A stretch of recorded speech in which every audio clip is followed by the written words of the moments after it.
கமல் கிட்ட வந்து நான் வந்து சித்தப்பான்னு கூப்பிட மாட்டேன். ஏன்னா எல்லாரையுமே சமமாக நடத்தணும் அப்படின்னு யார்கிட்ட இருந்து மரியாதை எதிர்பார்த்ததே இல்லை. ஐ திங்க் கொஞ்சம் உணர்ச்சி வந்துரும்னு நினைக்கிறேன். கிளிசரினே போடாமல், செக்கு வாங்காமல், அட்வான்ஸ் வாங்காமல், கதை கேட்காம இன்னைக்கு எனக்கு உணர்ச்சி வரப்போகுது. பெண்கள் வந்து வெறும் நடிப்புத்துறையிலையும் நடனத்துறையிலையும் மட்டும் இருக்கிறது அப்படிங்கிறது கிடையாது. நீ வந்து டெக்னிக்கல் சைடில் போகணும்னு சொல்லி என்னை ஃபிலிம் இன்ஸ்டிடியூட்டில் சேர்த்து வச்சு எனக்கு ஃபீஸ் கட்டினது கமல் அவர்கள் தான்.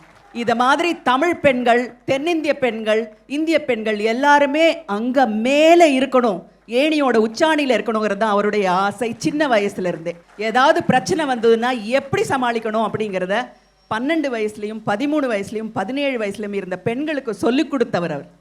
இப்படிப்பட்ட அவர் ஒரு குடும்பத்துக்கு மட்டும் இல்லை, இந்த நாட்டுக்கே வேணும்.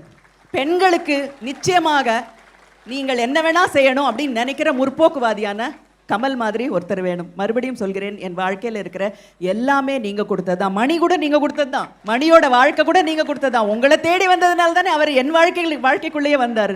அவரை நான் சந்திச்சதுனால தான் என் மகன் நந்தனும் இங்கே இருக்கான். நீங்க இல்லைன்னா எனக்கு வாழ்க்கையில் எதுவுமே இல்லை. உங்கள் சார்பில் கமலுடைய காலை தொட்டு கொள்கிறேன்.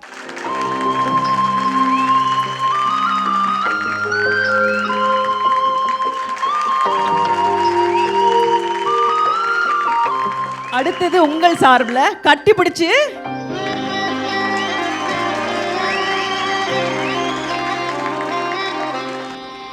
உங்க சார்பில் எல்லா சார்பிலையும் கொடுத்துட்டேன். நந்தன் மணிரத்னம்.